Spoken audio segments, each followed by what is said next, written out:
Morning, everybody. I'm super excited to have my friend Gleb Budman, founder and CEO of Backblaze here. Gleb, welcome. Good to be here. Thanks, Agata. I know it's been a while. I've seen you over the years. We worked together almost 20 years ago, and I've seen you on and off, but a lot has happened since then. This is the first time we're actually meeting virtually, but I'd love to hear like what happened over the last decade or so. You built this amazing company called Blackbase. It's growing, you're publicly listed. A lot has happened. So I'd love to kind of start with you a little bit and how you started, and then we'll kind of go from there.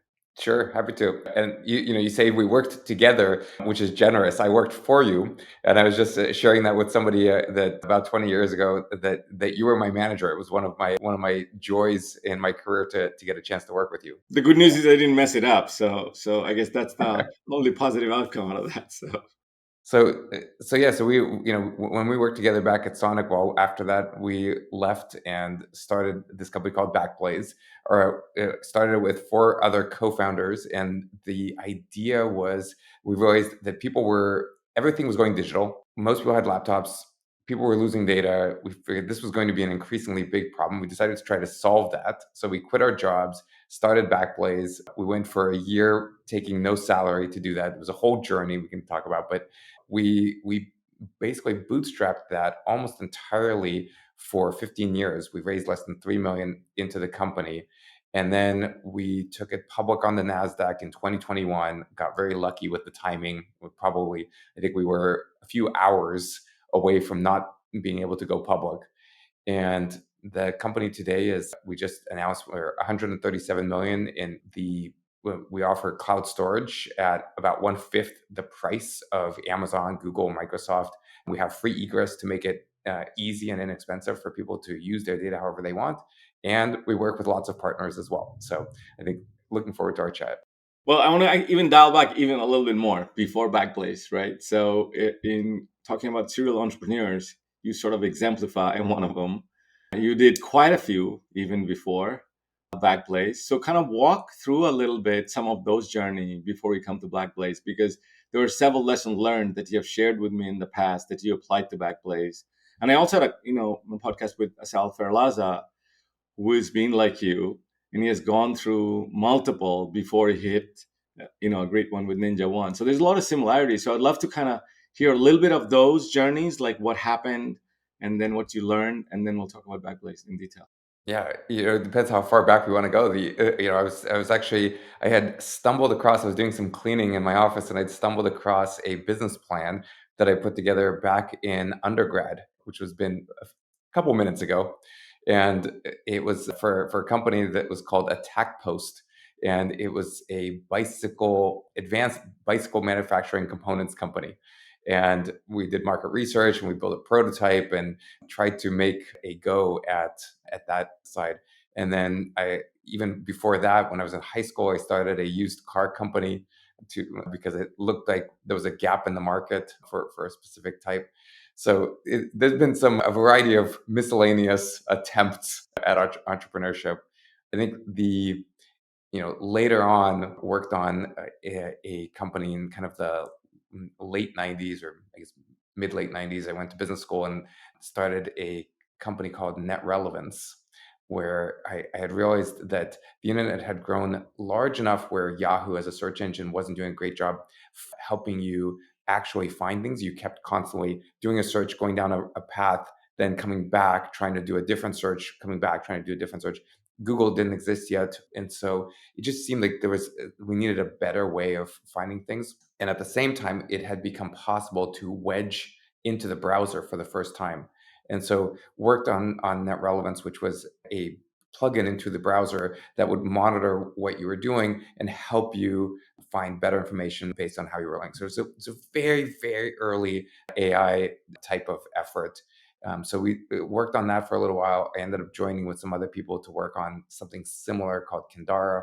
We built Kindara for about a year in 99 before it was acquired by Excited Home. And then after Excited Home, we worked with some of the same people to start a company called Mail Frontier, which was in the anti-spam and email security space. And we worked on that for about 4 years, which got acquired by SonicWall, which is obviously how we ended up working together. Yeah. So if you have to look back, were there similarities in those sort of, ideas that you had, the execution that happened? If you have to, or were there any common threads? I think one common thread was we cared a lot about ease of use. And so I remember that at Mail Frontier in the early days, we were building an anti spam product for IT people. And we went to this event called Demo at the time. And there was a competitor, us and a competitor in the anti spam space. And we were both put on stage to do a demo. And our demo was, here's the user interface and the beautiful reports and the point and click and how you can see and how you can do this. Their demo was basically a command line interface where they just said, click, click, click, some stuff, type in some commands and, see it, it worked. Now, our technology, the actual spam fighting turned out to work better, which was good. That was kind of a core. But the philosophy, I think, was so different. Their philosophy was very much one of, look, they're IT people and developers. They're technical. They don't need it to be easy. They don't need UI. They can read the manuals. They can learn. They can figure it out and stuff. Ours was, that's all true, but they're still humans and they're busy and they have better things to do than try to spend a bunch of time reading manuals and everything else. So focusing on really explicitly focusing on ease of use, even for people who are very, very technical, was something that we did at Mail Frontier, something that we tried to do it then when we were at SonicWall, definitely a core philosophy at Backblaze. And even at Net Relevance, the whole idea was, let's make this internet thing easier for people. So I think that was one core thread. Another core thread was culture, the realization that if we work well together, anything's possible, and if we don't work well together, nothing is possible. And so at at Mail Frontier, we had a really tight group that worked well together. At Kindara before that, we went from a handful of people to about 40 people in the span of 9 months. And so it was tumultuous and crazy, but it was a fun environment. We worked together, we cared about it together. And same thing at Backblaze, culture was one of the core focuses over the years. So I'd say that was a thread throughout. I think the what I would say is bootstrapping was not a thread throughout. We bootstrapped Backblaze. We did not bootstrap the prior two companies, but some of the concepts about being scrappy and figuring things out and not doing things just because that was the path that everybody was doing them went very well with the bootstrapping approach, but it helped in the prior approaches as well. Yeah, and I'll come to the third one, like how differently, you put everything about Backblaze on the web. I think it's a fascinating story. But I want to go back to that ease of use discussion. Where did that come from? I mean, was it because the other co-founders you had, or is it you were influenced by, somebody else or something else? Like, because that is the hardest thing to do in software. I mean, trying to do our enterprise grade product, I know how hard it is because it's easy to pump features out, but it's incredibly hard to make it easy. Where did that come from?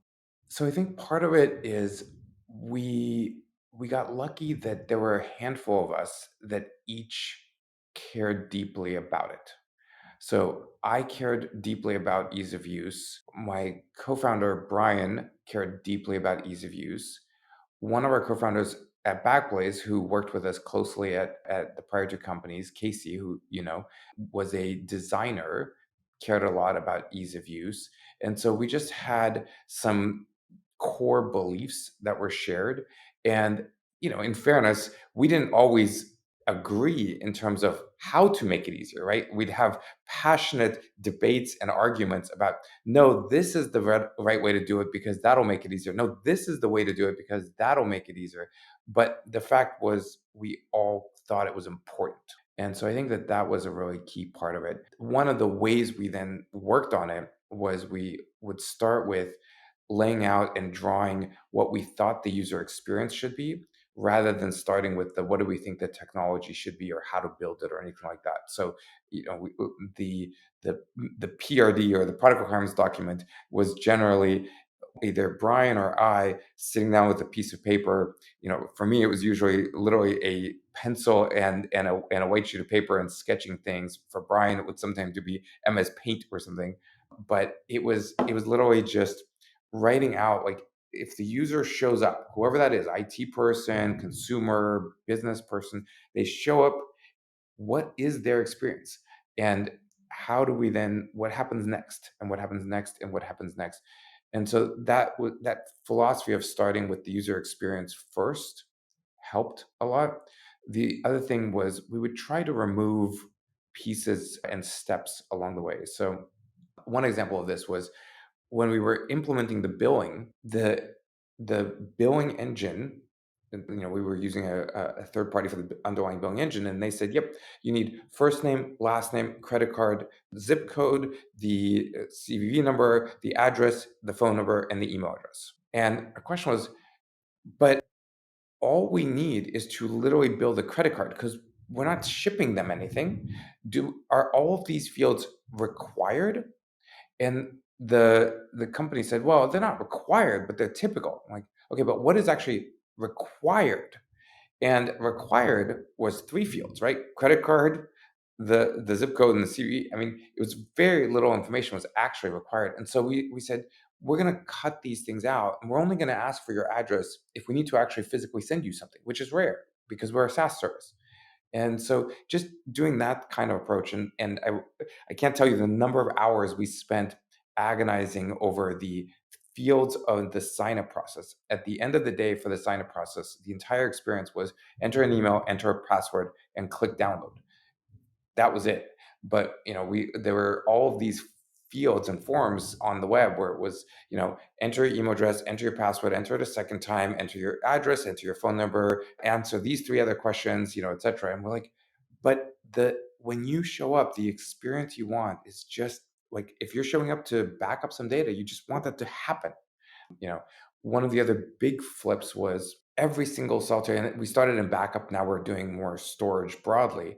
But with backup, one of the ways that every single backup company went was they said, hey, you tell us what you want to back up, which files, which folders, and we'll back that up for you.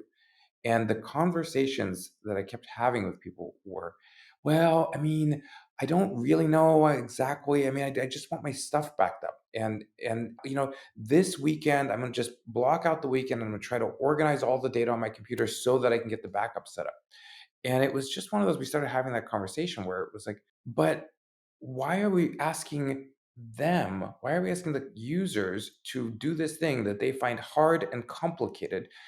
The antivirus companies don't ask you, hey, which viruses do you want to block? Tell us which viruses we'll want to block, and then we'll block them for you, right? They just say, we'll take care of security for you. And that's the approach we should take with the backup. And so uniquely, we flipped the model upside down and we said, we're going to back up every bit and byte on your computer and all the external hard drives that you have, unless you tell us you don't want something backed up, or unless we know specifically it doesn't need to, but you don't have to figure it out. So it was just this focus on how do we start with the user, start with the experience, and trim out all the unnecessary parts. Yeah, I mean, and personally, I can speak for it because I've used Backblaze for a long period of time. That simple, beautiful white and red, a few things on a screen. That is sort of quintessential, I think, to the three of you guys together. Because in Mail Frontier, I don't know whether you recall this story, whether Casey will listen to this, will recall or not.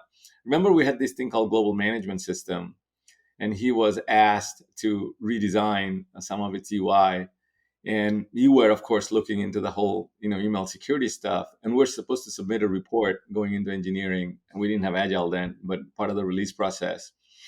And I go into Casey's cube one day, I forget which day it was.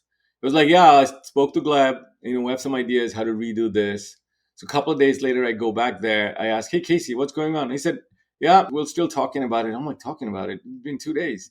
Then I go back on a Friday, and then he said, yeah, we've done something. He pulls up a screen, and there are like 2 buttons on it.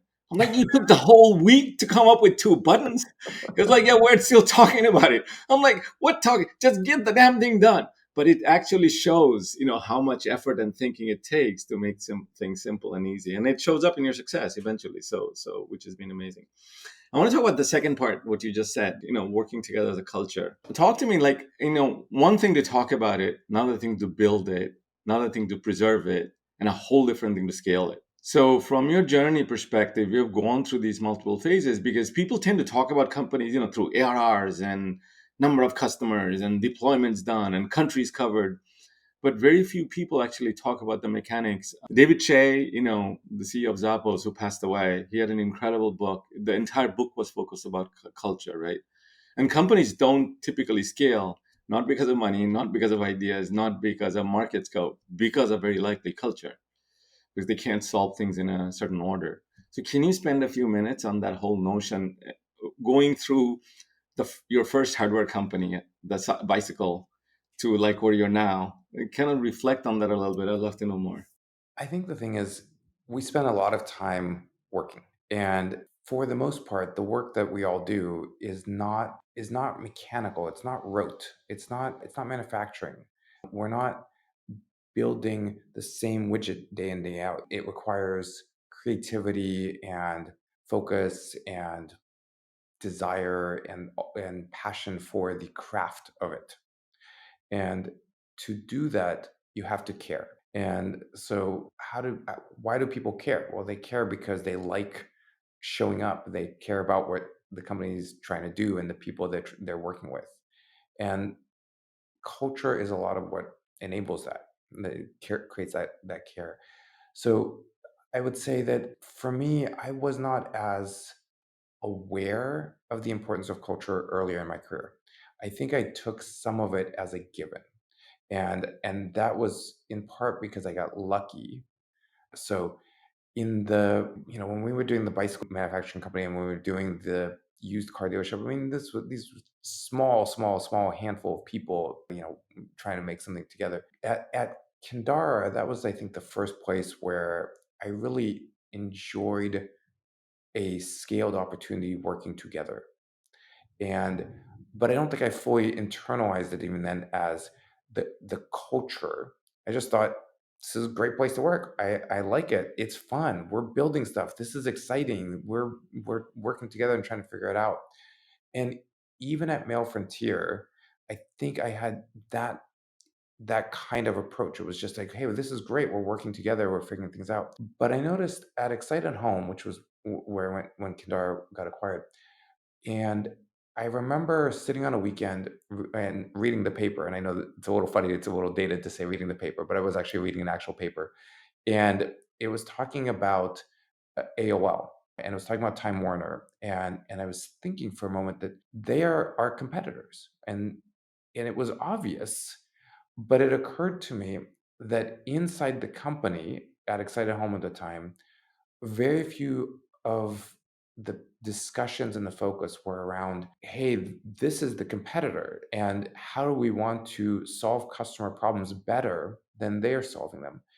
Because so much of the conversation was internal fighting and internal politicking and the like. And so instead of being focused on where we wanted to achieve, the culture was had a lot more of that internal chaos or internal tumult, I guess, inside. And and so it started clicking for me about these cultures being important, but it took a while. And so, at Backblaze, one of the things that we said at the beginning, when the five of us quit our jobs and showed up in Brian Wilson's one bedroom apartment and said we're going to work here. And one of the things that we did was we said we're going to all work for 1 year with no salary together, and then we'll kind of try to see where it goes from there. And when we could pay ourselves something, which was a year and a half later, we were able to pay ourselves minimum wage. We all paid ourselves minimum wage. And when we could double that to double minimum wage, we all paid ourselves double minimum wage. So it was still very focused on, we are all in this together to try and build something exciting. And it's not about, well, I'm going to have a better title and you're going to have more people working for you and you're going to get the nicer office. It's like, none of that mattered. We were all, smashed together in a one bedroom apartment and just trying to focus on the thing itself. So I think that was some of the care around culture. And I actually took a class at Haas at the business school after, as a returning student, on specifically focused on culture. And one of the things that they talked about, which I thought was insightful, was that culture a lot of times is talked about as this ephemeral thing. Oh, it's this fuzzy thing, it's like meditation and yoga and culture. And it's like, but culture is not that. It's a business process. And it's a business process where you decide, how are you hiring, how are you managing, and how are you letting go of people to make sure that you align with the culture you want the company to have. And that, I think, what kind of helped shape for me, like, it the approach to culture. So is that the framework when you thought about scale, or as you have scaled to 137 million ARR? Were there pivot points that where you had to rethink that business process, or it naturally scaled because you had something in it already? No, it absolutely had to get rethought. So the early on culture transferred through the fact that there were five of us that were co-founders. All of us were in the office. Everybody was together 5 days a week at least, and and you could simply feel the culture. You could see people's behaviors. You could see the way that I act, the way that Brian act, the way that Tim act, the way that Billy act, the way that Casey act. You could see us acting certain ways, and that passed the culture along, and that worked for some level of scale. That started breaking down more as we had more people, as people became remote and distributed and everything else, and we had to spend more time codifying some of the culture. And so one of the things that we did was, we had written down the values and parts and statements around the culture, but we started then in the onboarding. When people would get hired, they would go through several hours of getting up to speed on the company, but a key part of that was understanding and being told the stories behind the actions, so they would understand what the ideas and feelings and emotions around the reasons for the culture that we had. We then also started with our HR team, telling them, working with them to establish whether people were living up to the culture that we want, and how do we help pass that on. So we had to become more diligent and rigorous and planful in later years than we did in earlier years. The other thing about culture is it's not permanent, right? The values we hold very tight to, but the culture actually needs to shift at times. So earlier on in the Backboys journey, the culture was very much a culture of, we're all in this together, and we're going to make decisions together, and it's going to be very community oriented in that way. And that was a great culture when there were 5, 7, 9, 10 of us. And at some point, I realized the culture was breaking down for us in where we needed to go, because what would happen is, and I have this one, kind of painful remembrance where I was getting coffee, and one of the employees came, and I was chatting with her, and she said, "So, I'm excited. We're going to make T-shirts for this one event, but I'm waiting for Monday to decide what the color is." And I was like, "Oh, what happens on Monday?" And she's like, "Well, that's when you guys are having your founders meeting." And I was like, "Yeah." And she's like, "Well, I need to wait until you guys have your founders meeting so that we can kind of decide what the color of the t-shirt is." And I was like, "Oh my God. Like this should not, like, this is a decision you can make on your own without getting anybody's input in, and you definitely don't need to wait for, but because we had built such a collaborative and inclusive organization where everybody felt like they had a say and everybody felt invested. Later, we ran into, Zoom versus Google Meet. It was like, there were these rigorous debates about, no, we should be Zoom, no, we should Google Meet. And every person in the company felt like it was up to them personally to have that decision.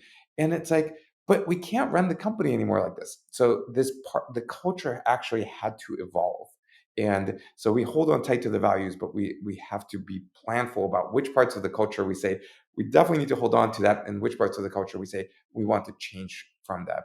Another piece of the culture that we've been actively pushing to change is, earlier on when we were a bootstrapped company, and it was just a small number of us, the culture was very much of, we're going to try to do the right thing. We're going to work on stuff. It will take however long it takes, and I'll let you know when it's done. Because when there are only 5 or 6 or 7 of us, we're all working full speed ahead on one or two things, and that's all the level of planning that we felt like it was useful. It was all just trying to go as fast as we can, but that was it. When we had more people, more things, and external commitments, and public company, it doesn't work that way, right? And so we have to shift the culture to say, this is the outcome that we want to achieve. How do we want to achieve that? This is the date by when we want to achieve it, and everybody plans and aligns around that. So it, again, not changing the values, but changing the culture. So, Gleb, I want to go back for sort of listeners to visualize maybe three moments, and two of them, I've been there. First one, Brian's apartment. I remember walking through the garden. There was like a long living room, and it's full of desks, and you guys created cubes. There's like a bathroom on the right hand side, and there's storage units on the left hand side where you had your backblaze storage, right? And you were literally packed like can of sardines in there. And I think right before COVID, I went to your other office on the other side. I don't want to disclose the location, but I went to the other side. And it felt like kind of the same. It's just, two stories. There were like 6 rooms and one exactly identical, right? And then COVID happened. And then now you're bigger and you have other countries I see that you're at. So talk to these three main pivot points through the threads that you just talked about, right? Were there framework changes or process changes or distribution or delegation changes that you kind of talked about? Did they happen as step changes, like the way you move from 1 bedroom to a 6 bedroom to a large office, or were they in continuum? Generally, I would say it was more of a continuum. Things evolved over time. There were certain step changes. The going public, making the decision to, and then going public was definitely a step change thing. A lot of things had to happen for that. The Brian apartment move was a little more gradual. It was 5 of us in his apartment, then it was 6, then it was 7, then it was 8, then it was 9. It was a month, and 6 months, then a year, and then at some point we he actually said, you guys are obviously not leaving my apartment, so I am. So he moved out, and we took over the bedroom and made that a conference room. But it was, that just kind of was this natural, organic expansion and evolution. At some point, we're like, we have to get out of this apartment. We're going to start looking. At the time, we were actually potentially going to get acquired. Then we weren't. And we're like, no, we really need to move. I went on my honeymoon. I came back. There was a letter on the door that said, you're evicted. So that also incented the move. And so you know, but a lot of it was kind of this organic thing. We kept trying to do the next right thing for the business, and it just kind of kept evolving. The founders, the 5 of us, continued to run the company from, that first day in Brian's apartment all the way through, basically, not long before the IPO. We added other executives along in various parts, but I would say it was more organic than kind of these binary step changes, except for the IPO.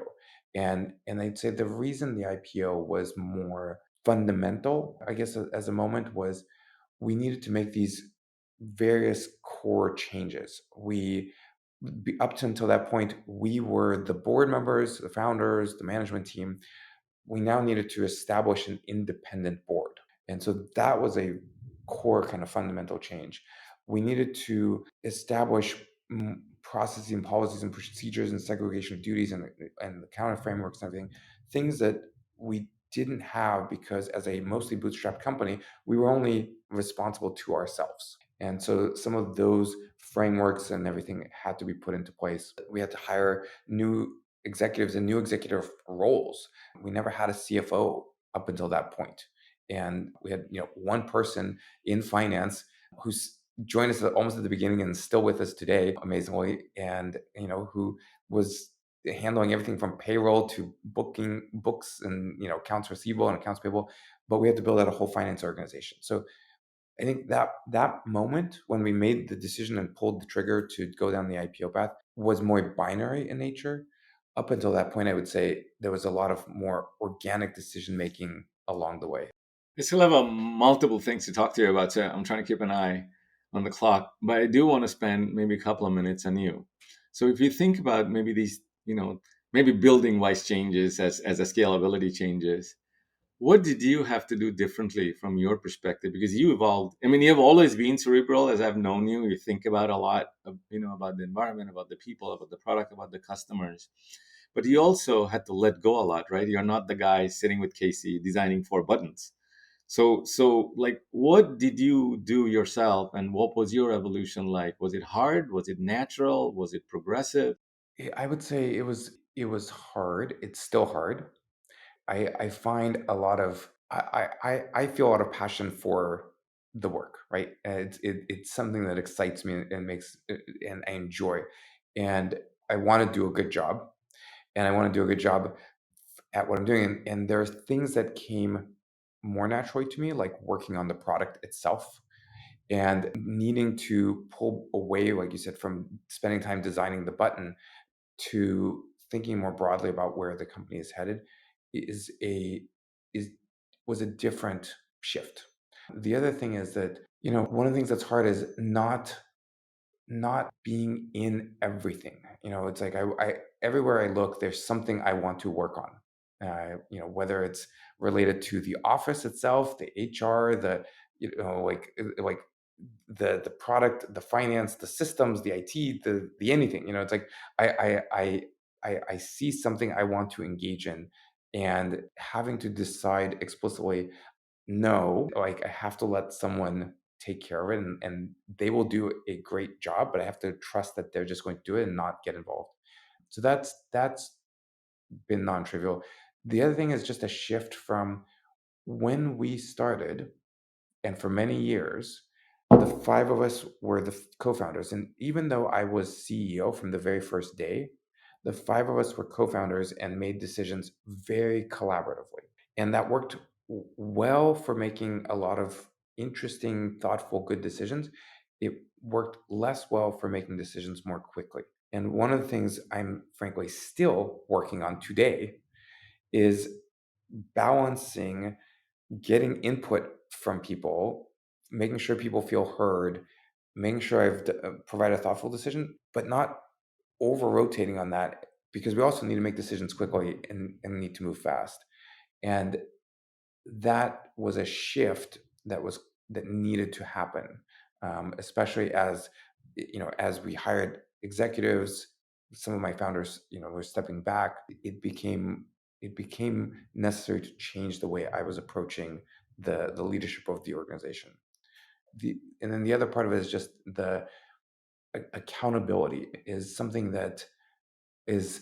I still push on today, but it's still something I need to get better at, which is, for the most part, I like to just trust that someone is going to do the right thing, figure it out, own it, make it happen. And there's, and one of the things we've talked about is you can't make someone take accountability. They have to choose to take accountability, but making it clear, this is what the outcome that we want to achieve is. Are we aligned on that outcome? And what are the steps to get there is something that I am spending more and more time on with the team, because I think that's how we scale. So let me see if I can connect 2 dots, and if it goes to the third one. So first is, culture perspective. You define it's more of a business processes. Of course, the foundation has to be the values. Then process means their inputs and outputs. That means their outcomes in every steps. And knowing you as a product guy, how beautifully you design these flows and the buttons and the dashboards, right? Does Mill Frontier have the best management dashboard that you and your team look at all the KPIs that are delegated flowing through? Like, and did that play a role in your scalability? Like, how does the number side of your life look like? Flowing through this process, whether it's culture, whether it's finance, whether it's how many storage units you have to buy, and acquisition cost, all those things that SaaS worry about. So I would say I'm not sure we have the best dashboard yet. It's that is constantly an evolving process. We're actually, as we speak, we have a new executive level dashboard that we are all working from. That's quite new, and that we're iterating with. I think this one is a good one, but like most products, I'm sure there will be a version 1.1, 1.2, 1.3, 1.4. But I think that the the team is getting better, and in part I'm getting better at it, and I think the team is getting better at it, and other people are bringing this to it, aligning around what are the things that we want to make sure that we achieve as outcomes, putting that in the dashboard and getting the early indicators of those things. Because there's there is the possibility for it to be more of a cockpit than a dashboard with 4 billion dials, and that's not very helpful. So simplifying it down to something that everybody can easily grasp is the hard part. I think we started, wide and have been trying to narrow it down. I think we've got a pretty good set, but I imagine we'll probably end up trimming even more stuff off as we keep iterating on it. But did you actually spend time actively thinking it through every step of the way, or was it like step changes again? Like how important was it? Knowing a little bit, how you think. How did that style come into play? Making it data driven, linking it to outcomes, letting people own the results, but they also need to understand what inputs are driving it, what functions they need to talk to. How did you frame that, and how did that evolve, and how did that help you to scale? So for the first number of years, we had not a lot of that because it was just a small number of us working together on it. It really is something that we've spent more time over the last 5 or 6 years, I would say, kind of more proactively spending time on investing in, deciding on, wrestling with, really, right, the approach. So now talking about data, let's kind of think forward a little bit. We're in this middle of thing called AI, and data everywhere it needs for it to do something worthwhile. I know you have a grand vision. I've been kind of following a little bit what you're writing about. Can you share a little bit, both from within the company and for the customers? Where do you this thing is going when culture is so very important? Are we all going to become a slave to these bots that we just keep on feeding it, and that wake up in the morning thinking what I need to feed it, or do I have more time? Like what happens as humans, as business processes, to your products, to your customers? Where are we going next 3 years? So I generally believe that I like the ability for tech to make our lives better, and I feel like for the most part, tech has done that over decades and centuries. I was talking to someone not long ago that said, that they weren't a fan of technology, and I said, do you like having a flushable toilet? I mean, at some point, that was revolutionary technology that someone had to invent, right? So, if you look back, I mean, technology is something that has been helping us in so many parts of our daily lives. The clothes we wear, the having glasses that we can use to help how we see. I mean, all of it, right? And technology has causes disruptions, dislocations. Some people will use it for things that we don't like. So AI feels like a very powerful technology. I think that when I think back to the cloud days, when cloud was just starting in the 2007 timeframe, you know, in 2009, 2010, those of us who were living in it felt like cloud is huge. It's just massive. I mean, it's so, big. And yet looking back at cloud in 2009 and 2010, it was so nascent compared to where it is today. And I think that's what AI is today. It's a few years in from the kind of moment, right? I mean, obviously AI work has been going on for, decades, but when ChatGPT kind of came on the scene, it opened up a lot of thinking, a lot of people's eyes. And from that moment, there's been massively rapid evolution, but I think we're still at the very, very nascent part of it. And so, my hope is, I guess more than my prediction, but my hope is that AI follows the paths of technology over centuries and centuries, where I'm sure people will use it for things that we're unhappy about, but I'm hoping that overall, if we look back, you know, 10, 20 years from now, we will say our lives are better now than they were 10 or 20 years ago because this technology existed. So how are you using it in the business today, Gleb, inside So, Backblaze? I mean, we're using it in all kinds of ways. I mean, we're using it for research. I was just, just the other day, I had an idea about how we can build. There's product functionality that's on our roadmap that's coming out soon, and I was thinking about some of the potential problems it solves for customers, and I asked and I had some ideas, but I used the AI to help me do the research to find what are the use cases in the articles that where these were issues for customers in the past, summarize all this information for me, help it, organize it, etc. So we use it for research. The marketing team obviously uses it to help generate different types of drafts and different kinds of materials. Our developers are using it a little bit to start doing some of the coding aspects. That one's earlier, but they're doing some of that. We we hired a person who comes with a strong AI background to, and one of his goals is actually to ensure that the organization is more broadly adopting AI internally to get efficiencies and productivity. One of the things that's interesting is it's not linear who uses it. So our head of HR is a really heavy user of AI, whereas other people potentially that are closer to the data and the technology and everything else are more suspect of it, and they want to write all the code themselves, and they and stuff. So it's disparate across the organization who is more leaning into it and more and who isn't. But we're doing training sessions, and we've rolled out, we use Google Docs, so we've rolled out Gemini to everybody, and just starting to show people the different use cases. So that's how we help use it internally. But what we've said is basically we have a 3-tier strategy on AI. Number one is we have a core data platform that's high performance and 80% lower cost than Amazon, and AI requires a lot of data. So let's just help customers with the platform that we have, because I think in many ways Backblaze is the secret weapon for AI development because of the core data platform. So that's number one. Number two is let's make sure that we are using AI internally to make the organization more efficient and more effective. And number three is let's use AI to build functionality that helps customers in new and interesting ways. So that's the 3-tier strategy, and we're working on each part of those. The first one I'd say is the one that's the furthest along, because one of the things we just announced was that 3 of our top 10 customers are now AI companies. And we have hundreds of other AI companies because the core data platform is so valuable for those use cases.